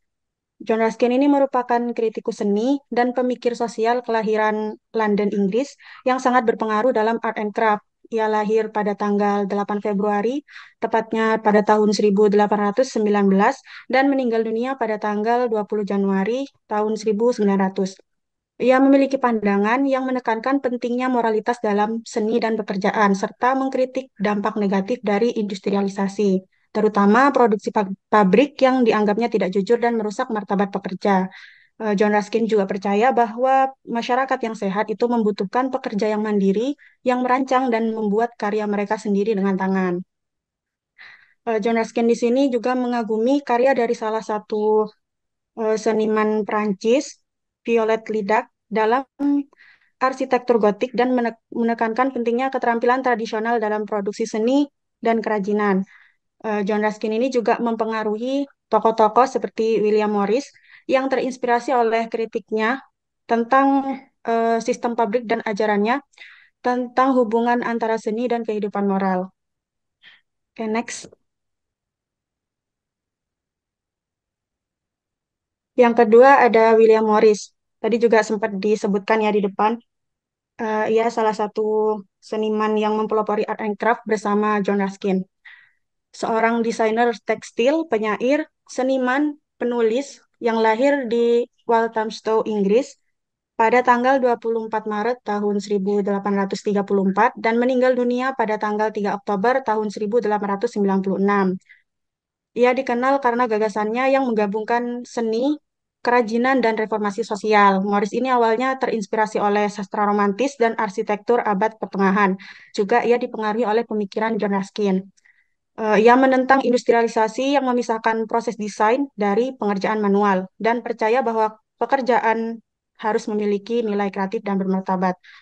Morris ini mendirikan salah satu perusahaan bernama Morris & Co. pada tahun 1861 yang memproduksi furniture dan benda dekoratif dengan desain yang terinspirasi dari alam dan gaya abad pertengahan. Ia juga mendesain rumah merah di Bexleyheath ya, yang menjadi ikon art and craft. Dan melalui karyanya itu, Morris menekankan pentingnya pengerjaan tangan, keindahan material, dan integrasi seni dalam kehidupan sehari-hari. Okay, next, Mbak. Kemudian yang terakhir di sini, Augustus Wilberforce Pugin, yang lahir pada tanggal 1 Maret 1812 dan meninggal dunia pada tanggal 14 September tahun 1852. Ia merupakan seorang arsitek, desainer, dan seniman kelahiran London yang dikenal sebagai pelopor gaya arsitektur Gothic Revival. Nah, salah satu karyanya yang paling terkenal ialah desain interior Istana Westminster di London, termasuk Menara Jam Elizabeth Tower yang menyimpan lonceng Big Ben. Pugin ini juga merancang banyak gereja di Inggris, serta beberapa di Irlandia dan Australia. Ia merupakan ia merupakan seorang putra dari guru gambar arsitektur yang bernama Auguste Pugin. Ia mewarisi kecintaan pada arsitektur gotik itu dari ayahnya dan kemudian ia meneruskan tradisi ini melalui firma arsitektur keluarganya. Jadi keluarga itu memiliki firma arsitektur sendiri. Gagasannya tentang arsitektur yang jujur dan detail mendalam itu mempengaruhi gerakan art and craft, di mana pengerjaan tangan dan kualitas desain itu dianggap sangat penting. Oke, next. Selanjutnya akan dijelaskan oleh Mbak April. Baik, saya akan melanjutkan untuk menjelaskan contoh karya seni dalam periode Art and Craft. Yang pertama ada karya seni dari William Morris yang berjudul Trails. Ini merupakan karya tekstil yang dibuat pada tahun 1864. Trails sendiri adalah desain wallpaper pertama yang dibuat oleh Morris yang menunjukkan pola tanaman merambat dan bunga yang tumbuh di atas teralis. Ini dirancang pada tahun 1862 yang digunakan sebagai desain wallpaper atau mungkin taplak meja pada zaman itu yang mencerminkan ketertarikan dalam bentuk alami dan juga struktur buatan. Ini merupakan menandai awal dari usaha Morris dalam bidang desain interior yang kemudian berkembang menjadi gerakan arts and craft yang berpengaruh pada masa itu. Begitu. Dan kedetailan yang akurat dan sangat harmonis dan keteraturan strukturalis menciptakan harmoni antara alam dan manusia. Sesuai dengan ciri-ciri utama gaya desain art and craft pada masa itu adalah keterampilan tangan sangat diutamakan sehingga menghasilkan keunikan dan sentuhan pribadi yang detail, rumit, dan ornamen yang khas, yaitu alam seperti ini.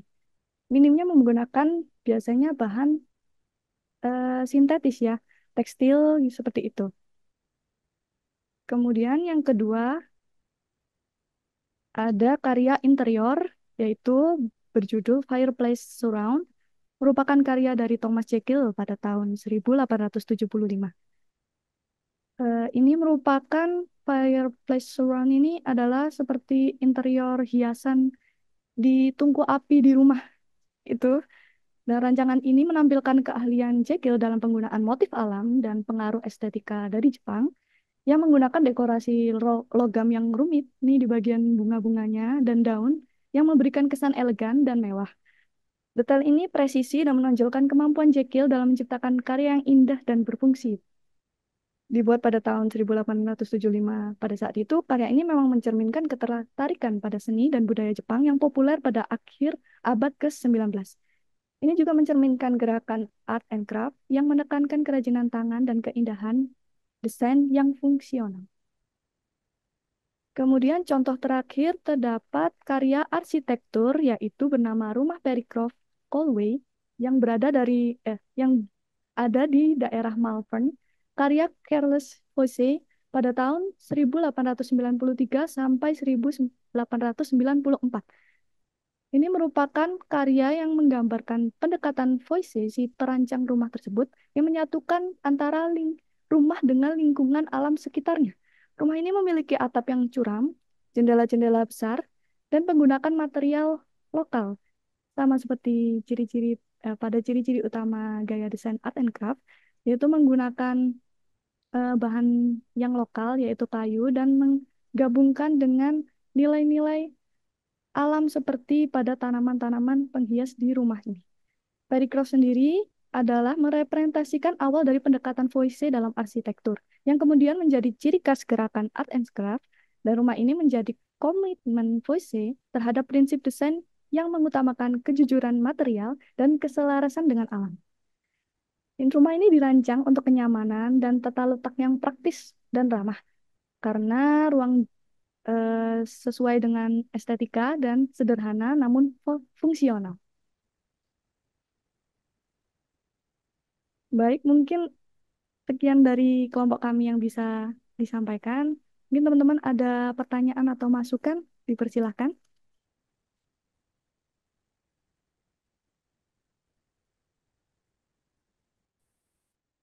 Siapa yang mau bertanya?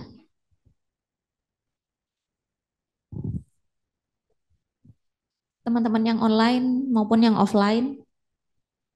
Monggo ini kloter terakhir.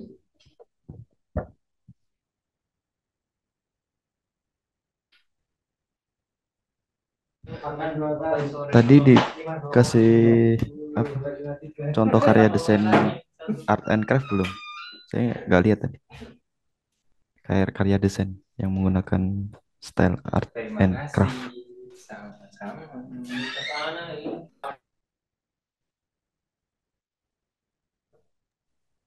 Ada tadi.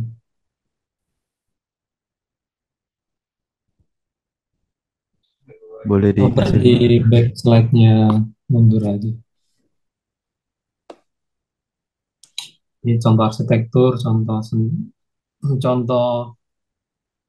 ini contoh tekstil, terus ke depan lagi.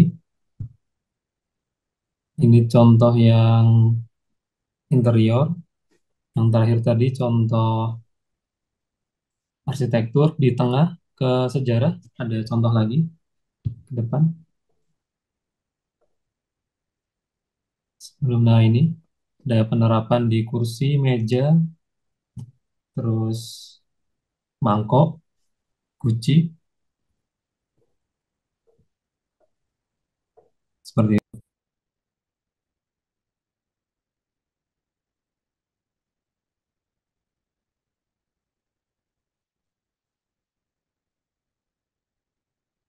Jadi intinya karya-karya yang dibuat itu limited edition lah ya, sama eksklusif. Jadi dibuat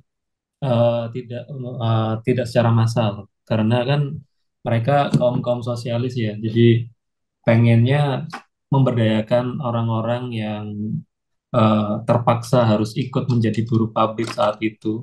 Jadi biar bisa berkarya lagi secara handcrafted seperti itu sih. Berarti desain art and craft ini lebih digunakan untuk kayak benda-benda yang fungsional gitu aja ya. Kalau kayak misalkan dibuat untuk kayak poster atau apa gitu belum ada ya contohnya. Atau Mereka pergerakannya bukan ke ranah poster oh, mayoritasnya meskipun ada, cuma lebih ke benda fungsional. Jadi itu tadi prinsipnya mereka kan ini mengkritisi produk-produk yang karya seni yang dibuat massal ya, yang buatan pabrik. Jadi mereka membuat suatu pergerakan yang menunjukkan kalau yang dibuat handcrafted dan oleh seniman beneran ini meskipun selain fungsional juga ada ciri khasnya sendiri, juga punya nilai seni yang lebih dan eksklusif tadi. Seperti itu.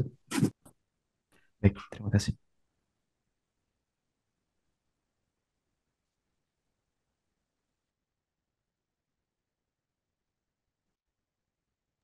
Mungkin teman-teman lain. Baik, saya ingin bertanya, gaya art and craft ini apakah memiliki motif, pola atau bentuk yang lebih spesifik gitu? Misalnya kayak lebih spesifik ke alam atau lebih ke teknologi, industri atau bisa sebebas-bebasnya? Oke, mencoba menjawab. Kalau dari yang kami cari ya, dari contoh-contoh desain yang kami dapatkan, itu mayoritas mengambil desain-desain yang dari alam unsurnya. Seperti ya, contoh tadi ada hewan, ada manusia, ada daun, ada tumbuhan, seperti itu. Jadi mereka mengambilnya bukan yang futuristik, mengambil dari contoh-contoh eh, objek yang sudah ada saat itu. Tapi saya belum menemukan waktu itu harusnya sudah ada mobil atau apa, tapi belum menemukan yang seperti itu sih saat membuat presentasi ini. Begitu. Oke, baik, terima kasih jawabannya.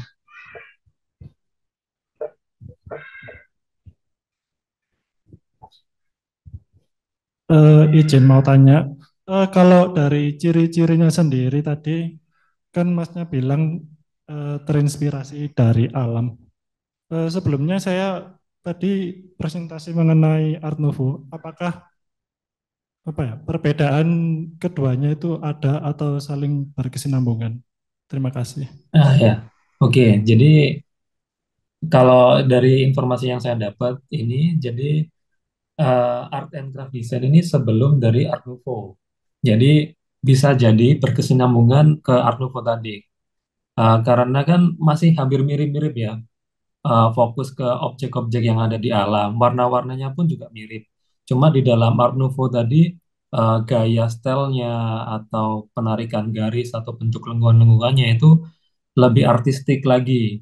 Kalau yang dari sini yang saya lihat lebih unsurnya belum seliar itu sih. Kayak tadi kan yang di Paris tadi yang gerbang tadi kan bentuknya agak-agak surreal gitu kan, surreal gitu.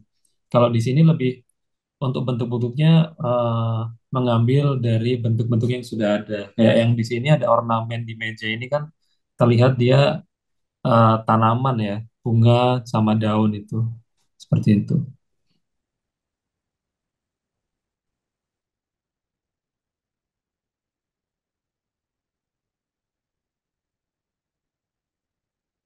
Gimana, Mas?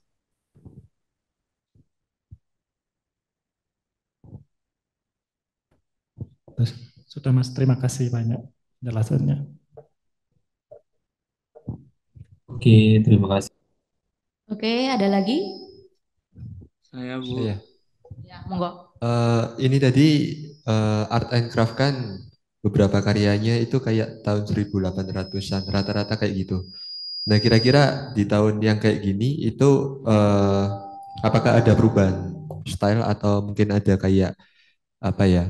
Mungkin lebih disederhanain dan kira-kira tokoh yang maksudnya di era sekarang itu siapa? Oke, mencoba menjawab. Tadi sebenarnya ada sedikit yang saya ulas di awal tadi. Salah satunya setahu saya kalau untuk yang masih terpengaruh ya, bukan murni 100% masih menerapkan art and craft tadi, kalau perusahaan mobil itu di Lamborghini, Mas. Jadi Lamborghini itu beberapa part selain roda, beberapa komponen mesin dan velg itu full handcrafted. Mulai bodi mobil, kursi joknya, terus instrumennya kayak setirnya, terus kayu-kayu ornamen di dalamnya itu handcrafted semua. Dan itu mungkin terpengaruh ya. Kalau untuk yang seniman yang apa kayak benda fungsional yang saya tahu kemarin sempat browsing-browsing juga itu ada desainer interior sih. Dia lebih ke produk interior. Kalau tidak salah namanya Jennifer Kelleher. Jadi dia desainer interior. Jadi dia ornamen-ornamen di produk interiornya seperti meja, terus kursinya ada ukiran-ukirannya yang masih terpengaruh dengan art and craft era seperti itu. Mungkin begitu. Izin menambahkan ya, Kak Han. Oke, silakan. Oke, jadi menurut saya sendiri, art and craft sendiri itu ciri-cirinya selain menggambarkan sebuah alam, mereka juga menggunakan pola. Jadi berulang-ulang begitu. Jadi kemungkinan kalau misal di Indonesia nih, sepertinya batik termasuk ya dalam art and craft, karena kan mereka dari tekstil juga, batik yang ini, yang tulis-tulis. Kan yang ini motif tumbuhan ya, batik motif tumbuhan sepertinya kalau menurut saya sih masuk art and craft ya, karena mereka menggunakan pola tumbuhan yang diulang-ulang juga dan fungsionalnya juga ada kesederhanaan juga dan menggunakan bahan tekstil juga. Seperti itu. Baik, terima kasih. Oke, gampangnya art and craft itu seni kriya ya teman-teman. Jadi semua seni kriya itu masuk ke art and craft karena mereka masih mengutamakan fungsinya juga, tapi tidak lupa sama nilai estetisnya. Oke, karena yang nanya tadi banyak, Ibu nanya satu aja. Kira-kira nih ngobrol secara perspektif kalian, wes kalau gitu. Kan seniman-seniman di tahun tersebut itu menolak modernisasi yang diproduksi massal gitu kan ya. Nah, kira-kira kenapa sih seniman-seniman itu tetap bersikukuh gitu loh, mau mempertahankan art and craft. Nah, padahal logikanya gitu ya, kalau kita bisa produksi massal, misal nih bikin satu guci yang sudah ada motifnya gitu ya, terus kita produksi massal. Nah, karya utamanya itu kan masih tetap karya seni meskipun diproduksi massal dan dibikin banyak gitu loh. Maksud maksud Ibu nilai unsur keseniannya itu nggak hilang gitu loh. Tapi ketika diproduksi massal mungkin karena kebutuhan, karena ekonomi dan lain sebagainya gitu. Kenapa kok seniman itu malah menolak itu gitu loh. Padahal karya seni utamanya tetap karya seni gitu loh. Kenapa kira-kira?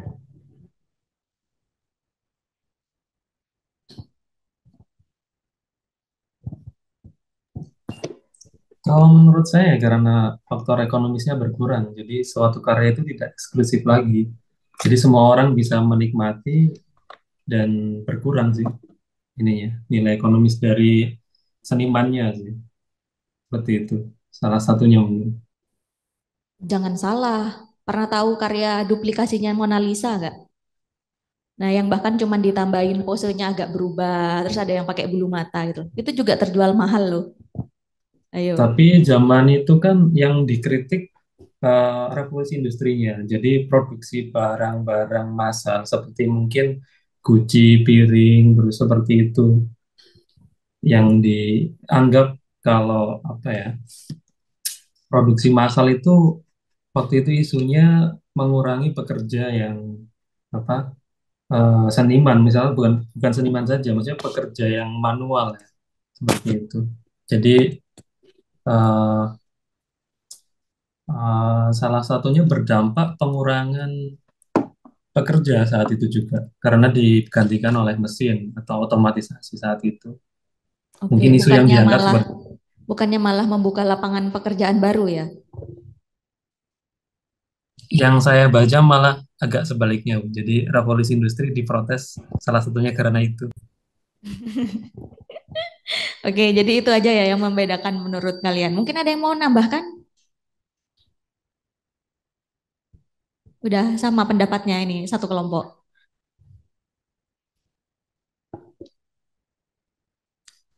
Oke, sudah cukup ya? Oke, silahkan diakhiri. Oke, terima kasih sudah menyimak presentasi dari kami. Mohon maaf bila ada kurangnya. Selanjutnya, terima kasih. Saya kembalikan ke Bu Leli di sana. Terima kasih.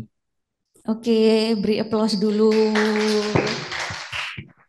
Terima kasih udah 3 kelompok yang semangat ini ya. Ibu harap kelompok selanjutnya bisa lebih baik dari yang hari ini, oke? Ya, terutama yang kelas online, tolong semangatnya dibangkitkan ya. Tunjukin kalau kalian tuh kompak gitu ya, meskipun online gitu. Oke, Ibu tunggu minggu depan performnya teman-teman yang presentasi minggu depan. Oke, sudah cukup ya? Untuk Untuk yang pengumpulan tugas, jadi nanti pengumpulan tugasnya yang kelompok, silahkan teman-teman yang online dikumpulkan tetap di learning ya teman-teman. Jadi perwakilan satu kelompok aja nggak apa-apa, udah cukup. Yang penting kan nama kalian lengkap di situ. Nah, buat teman-teman yang offline nanti kumpulinnya di Drive, cukup satu kelompok juga, masukin ke folder nama kalian. Ketuanya aja gitu ya, ketuanya aja yang ngumpulin, oke? Oke, semangat untuk yang minggu depan presentasi. Yang hari ini sudah luar biasa, minggu depan harus lebih luar biasa.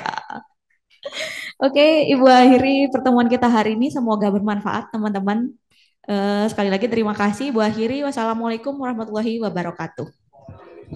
Waalaikumsalam warahmatullahi Selamat malam. wabarakatuh. Selamat malam, Terima kasih, Bu. Bu. Terima kasih, Bu.